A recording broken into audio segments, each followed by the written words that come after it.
risalah ammah li jami'il insi wal jin, dan risalah Nabi Muhammad SAW ini diutus untuk dua golongan, yaitu manusia dan jin. Suatu waktu Rasulullah SAW pulang dari kota Taif, mencoba mencari jalur untuk hijrah. Setelah hijrah ke Habasyah gagal, kan gitu ya? Ke Habasyah gagal, kemudian Rasulullah mencoba kemana? Mencoba ke Taif, membawa sahabat kesayangan beliau yaitu Zaid bin Al-Harithah. Singkat cerita, kan Rasulullah di Taif dilemparin tuh ya, kan dengar itu ceritanya? Dilemparin, dikatain gila, dikatain pengen nyalek, bukan, jadi pemimpin. Lu keliling-keliling lu pengen jadi pemimpin, lu nyari pengaruh. Kalau bahasanya sekarang apa, kalau mau dekat pemilihan LMK tuh nyari apa, dukungan. Dikeliling tuh. Padahal enggak, Rasulullah tuh cuma menawarkan, tempat ente mau nggak jadi pusat perkembangan Islam? Wah enggak. Di kita apa? Kata Nabi dikira apa? 3, gila, pengen duit, sama kekuasaan. Yang ketiga pengen wanita. Ditawarin, ente mau nyari gadis di sini, kita cariin gadis yang paling cakep, entar kita kawinin. Tapi udah diem, nggak usah ngajak-ngajak orang masuk Islam. Nabi dilemparin, anak kecil satu kampung suruh keluar, lemparin semua batu, berdarah. Singkat cerita, Nabi pulang dengan kesedihan yang luar biasa sedihnya, masya Allah. Sampailah beliau ketika jalan kaki di Mekah itu, sampai di satu tempat tidak jauh dari pemakaman Ma'la. Di dekat pemakaman Ma'la beliau sholat di situ, dan beliau ketika sholat membaca surat Ar-Rahman, yang dimana kita tahu Ar-Rahman ini banyak mengulang-ulang kalimat fabi ayyi ala rabbikuma tukadziban. Ini kan ayat populer, kalau bagi ulang tahun dapat bonus, dikirimin makanan sama mertua, foto deh di Facebook, tag, kirimin fabi ayyi ala rabbikuma tukadziban. Nikmat manamu yang kalian dustai? Nikmat Tuhan mana, nikmat Tuhanmu mana lagi yang kamu dustai? Masya Allah, yang nongol pizza, opor, somai, dimsum. Padahal ini ayat, Pak, bikin bergetar langit. Fabi ayyi ala'i rabbikuma tukadziban. Silakan dibuka terjemahnya, terjemahkan Menak, terjemah Saudi, tafsir. Tukadziban, kalian berdua dustai. Maksudnya siapa? Wahai manusia dan jin. Ketika Rasulullah lagi sholat, curhatnya Rasulullah kan sholat nih, nggak kayak kita lagi utang numpuk, nulis status, ya Allah kapan utang berkurang. Utang lagi numpuk, ditagih sama orang, kabur ke rumah mertua, ngumpet di rumah mertua seminggu kagak balik. Kalau Rasul enggak, Rasulullah lagi punya masalah, sholat, pulang dari Taif dengan kesedihan, dengan lukanya beliau sholat, kemudian baca fabi ayyi ala'i rabbikuma tukadziban. Tuh habis dapat musibah ngomongnya fabi ayyi ala'i rabbikuma. Kita kagak habis ulang tahun fabi ayyi ala'i rabbikuma. Rasulullah udah diuji hidupnya, dakwah berat. Fabi ayyi ala'i rabbikuma tukadziban. Saat lagi sholat, jin ini kan kerjaannya mondar-mandir nih jin. Ada jin yang kerjaannya itu satu peleton kerjaannya mondar-mandir, ngapain? Nyolong-nyolong berita langit. Tuh dukun tuh kerjasama tuh sama dia pada tuh. Pas lagi begitu, ada seorang nabi, satu-satunya nabi di zaman itu yang lagi munajat Allahu Akbar, Bismillahirrahmanirrahim. Waduh, itu nabi kalau ibarat sinyal udah paling kuat itu, keganggu semua. Kalau kita kan baca Quran, jin masih ketawa di belakang. Tumben-tumbenan lo ngaji. Kalau Nabi enggak, keganggu, sinyal langit keganggu. Kata jin, waduh, kok rusak nih langit, tiba-tiba ketutup. Laporan nih, kemudian diabadikan di dalam surat Al-Ahqaf. Datang ke majikannya, ke tuannya, tuan, nggak bisa. Kenapa? Ada yang lagi baca Quran, keganggu kita. Baca dalam surat Al-Ahqaf.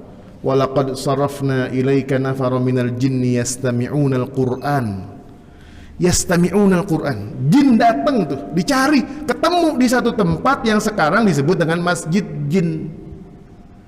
Itu masjid bukan zaman dulu ada. Dulu Rasul sholat di situ. Kemudian sekarang dibangun sebagai bentuk saksi sejarah, dulu Nabi sholat di sini. Kenapa disebut Masjid Jin? Karena disitulah mereka mendengarkan Rasulullah membaca surat Ar-Rahman. Dengerin surat Ar-Rahman, kemudian dia beriman, saudara.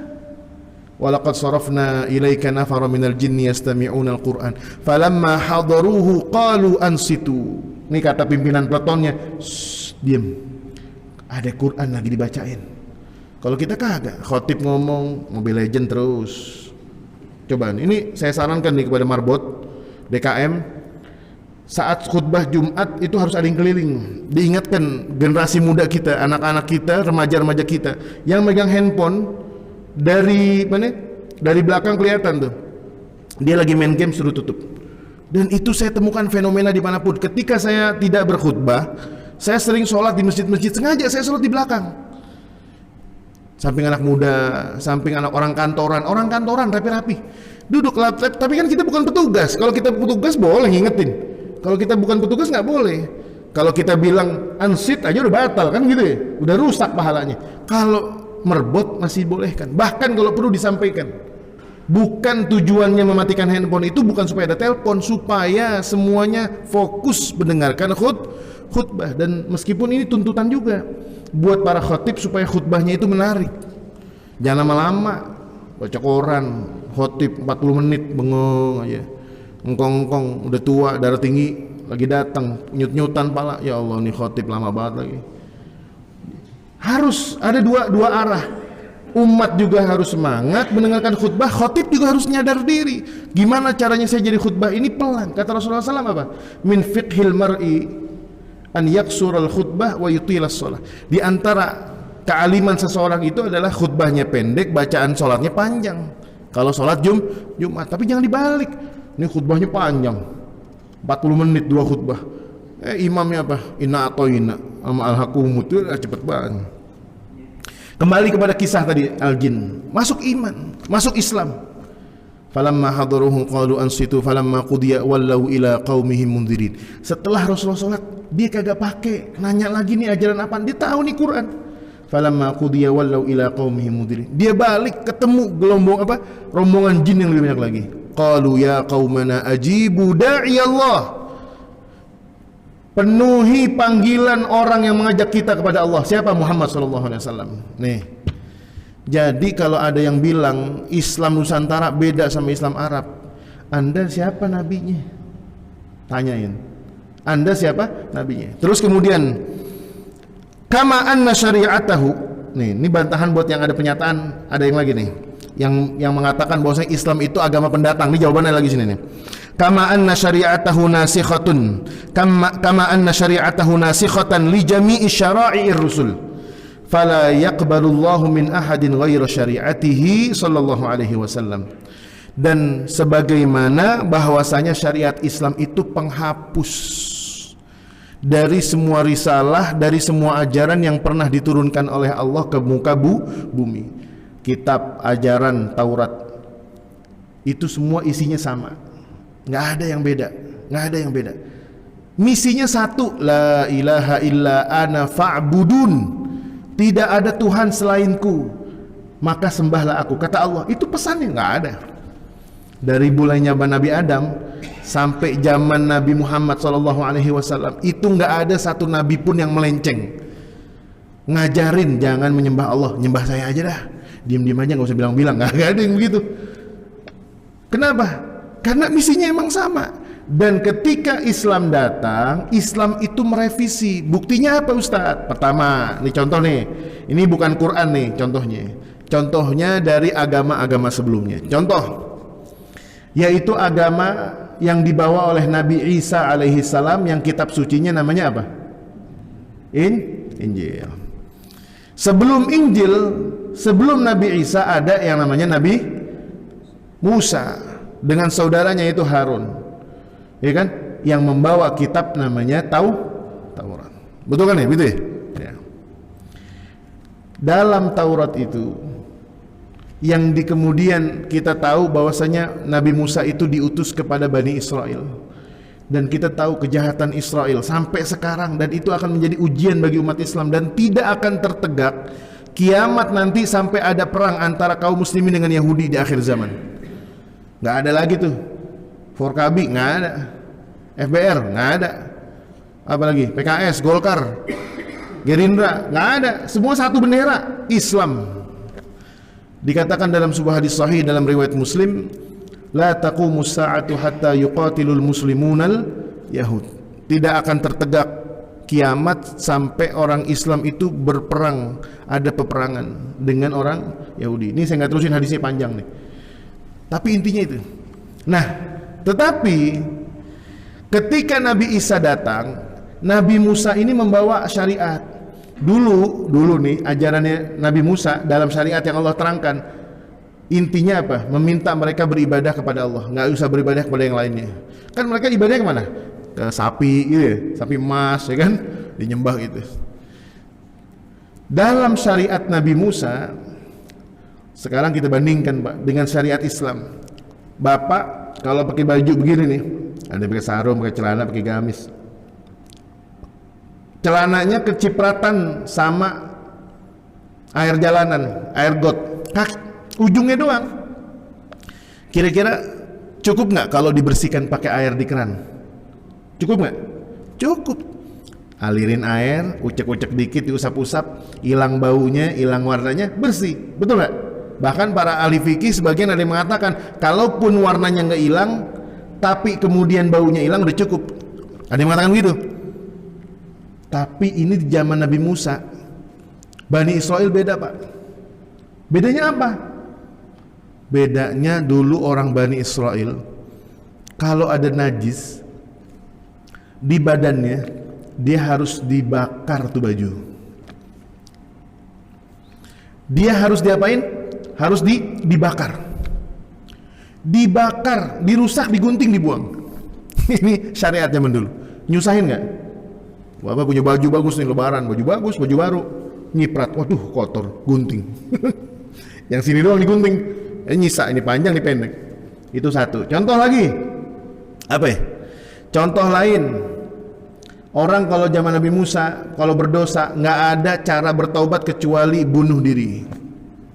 Waduh, kita di Indonesia kalau pakai syariat begituan tiap hari bendera kuning, punya, waduh, bis maksiat nih, bis maksiat nih, bis maksiat nih. Kenapa? Bis maksiat.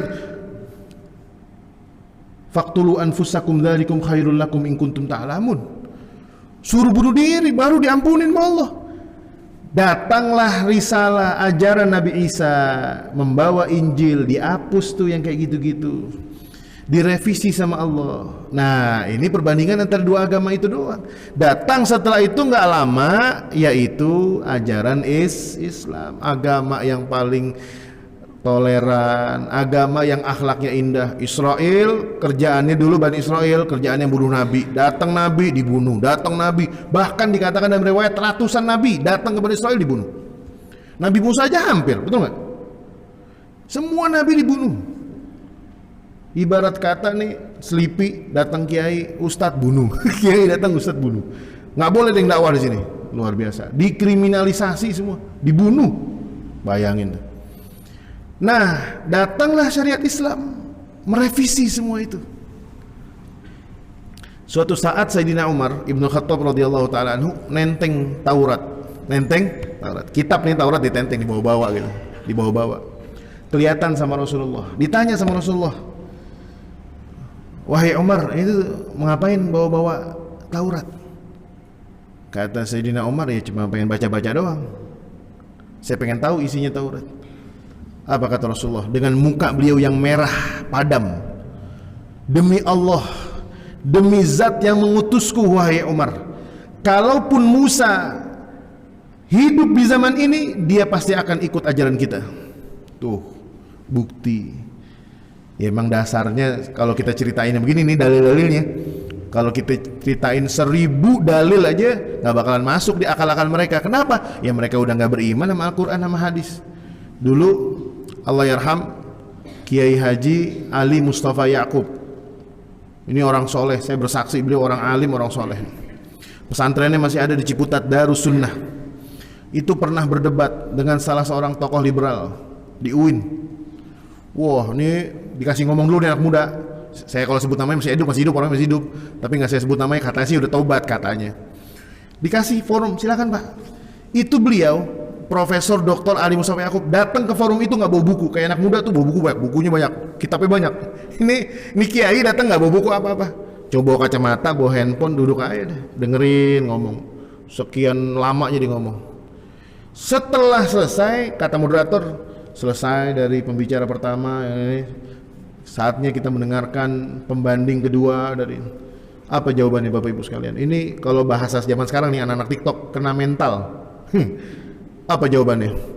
Mohon maaf Bapak moderator dan seluruh hadirin mahasiswa-mahasiswi, saya kayaknya tidak perlu menyampaikan bantahan, karena yang sudah saya siapkan ini bantahan yang ada di otak saya isinya Quran sama hadis. Tapi saudara pembanding pertama nggak percaya sama Quran sama hadis. Lantas buat apa saya terangin? Ya cuma kita tahu aja nih orang nggak percaya Quran sama hadis, sudah wassalamualaikum warahmatullahi wabarakatuh, pulang. Satu orang lah udah cukup itu. 2 menit ngomong bantah, sekian puluh menit dia ngomong. Intinya apa? Itu tadi, bahwasanya kadang orang itu suka keblinger dengan pikirannya sendiri. Dan apa yang dibawa oleh Sayyidina Rasulullah SAW adalah nasikhatan, menutup semua risalah. Ya Allah, nih kalau kita hitung-hitung nikmat yang Allah berikan sekarang kepada kita, wah luar biasa Pak. Makanya kita bangun tidur Pak, kita baca doa alhamdulillahilladzi ahyana ba'dama amatana wa ilaihin nusyur. Itu jangan dianggap doa ringan Pak. Bapak udah bersyukur sama Allah. Alhamdulillah, segala puji bagi alladzi ahyana, yang sudah menghidupkan kami kembali. Banyak orang yang udah tidur pules dibangunin subuh-subuh sama bininya jam 4. Bang, orang udah punya tarhim bang, nggak sholat subuh, tumben kagak tahajud. Bang, lah kagak goyang. Lah jangan mati dulu, ini pin ATM berapa? Motor masih nyisa 2 tahun lagi belum lunas, jangan mati dulu. Tuh. Kenapa? Kita ridho menjadi, makanya kalimat salah satu zikir yang tadi saya katakan itu luar biasa. Kalau kita baca 3 hari di waktu pagi, 3 kali di waktu sore, 3 kali waktu pagi, 3 kali raditu billahi rabba wa bil islami dina wa bi muhammadin nabiyya wa rasulah. Para ulama mengatakan itu zikir yang akan menguatkan kita untuk istiqamah bertahan di jalan agama Allah sampai nanti kita bertemu dengan kematian. Raditu billahi rabba. Karena apa Pak? Segala bentuk dinamika yang kita jalani sekarang nih, hidup nih, yang lagi dagang susah, yang lagi berumah tangga diganggu, ya kan? Adalah perselingkuhan, adalah mungkin dagangan ditipu orang, anak sekolah susah bayarannya. Itu dinamika Pak. Ujian kita umat Muhammad beda-beda. Jangan dikira orang banyak duit juga nggak ada ujiannya. Ada ujiannya. Mobilnya banyak, pajaknya banyak. Lah kita punya Supra doang, tuh pajaknya berapa? Tapi kita lupa ada nikmat yang lebih besar lagi daripada itu, yaitu menjadi umat Muhammad sallallahu alaihi wasallam. Dulu ketika perang Hunain, ini saya tutup kisah karena udah mau isya. Waktu perang Hunain, ya kan? Waktu perang Hunain, kaum muslimin mendapatkan ghanimah. Dan itu ghanimah hasil rampasan perang dikasih ke orang Mekah yang masuk Islam. Para mu'alaf dapat banyak. Abu Sufyan dapat sekian, ini sekian. Kemudian orang munafik bersuara, wah, yang dibagi saudaranya doang. Ustadz bisa aja dah. Kalau saudaranya dikasih kebuli yang kambing, jamaah kebuli ayam negeri lagi dari Selipi, bukan ayam kampung. Padahal Rasulullah hasyalillah nggak pernah berbuat nggak adil. Rasulullah membagikan ghanimah lebih banyak itu karena mereka mu'allaf. Mu'allaf itu harus dirawat, hatinya dirawat, ekonominya harus dirawat. Makanya zaman sekarang nih fenomena ketika ada mu'alaf, ya meskipun ada oknum yang datang mondar-mandir minta duit, itu oknum. Tapi apa? Yang nggak oknum ini masuk lembaga masjid harus punya perhatian kepada mereka supaya mereka dijaga. Makanya mu'alaf zaman sekarang nih ada tuh yang tadinya kaya kemudian jadi miskin. Kita harus siap dan sadari itu. Tapi ada, dan itu nggak sedikit, dan itu nggak banyak, mohon maaf, dan itu nggak banyak. Kenapa? Masuk Islam nggak berubah, keluarganya masih nerima, bapaknya nerima, udah nggak apa-apa, ini rumah yang ini buat kamu tinggal di situ sama istri kamu yang Islam. Itu dikit. Nah, ketika perang Hunain itu ghanimah dibagikan, orang Madinah dapatnya dikit, seuprit kalau bahasa kita nih, seupit gitu ya. Ada omongan orang munafik, ini kan ketahuan kan, nah Muhammad cuma buat ngedein keluarganya doang. Kayak kita kalau jadi DPRD, keluarganya udah Ancol gratis tahun gitu. Nah ini enggak, ditanya sama Rasulullah SAW, ini Bapak Ibu sekalian, supaya kita bersyukur sebagai umat Muhammad. Kita sekarang ada di masjid, kita bisa sholat, baca sholawat, kita tasyahud, kita tidur baca doa, baca Quran. Itu nikmat yang paling besar di saat banyak orang yang kehilangan nikmat itu. Orang-orang Madinah bilang, ya Rasulullah, ente kasih ini, ente kasih ini, kasih ini. Terus gimana? Rasulullah senyum yang paling indah di dunia, nggak ada lebih daripada senyum Rasulullah. Apa kata Rasulullah? Kalaupun mereka pulang membawa kambing, membawa onta, membawa harta, tidakkah kalian suka, tidakkah kalian ridho kalau seandainya pulang ke Madinah bawa saya? Nangis sahabat, nangis. Oh iya benar, nggak ada lagi yang lebih mahal daripada Rasulullah Shallallahu Alaihi Wasallam. Nah ini Pak pelajarannya. Kita boleh nggak punya harta, kita boleh nggak punya keluarga, kita boleh nggak punya ini, nggak punya itu, nggak kayak orang-orang. Tapi ingat, kita masih punya Allah dan kita masih punya Rasulullah Shallallahu Alaihi Wasallam.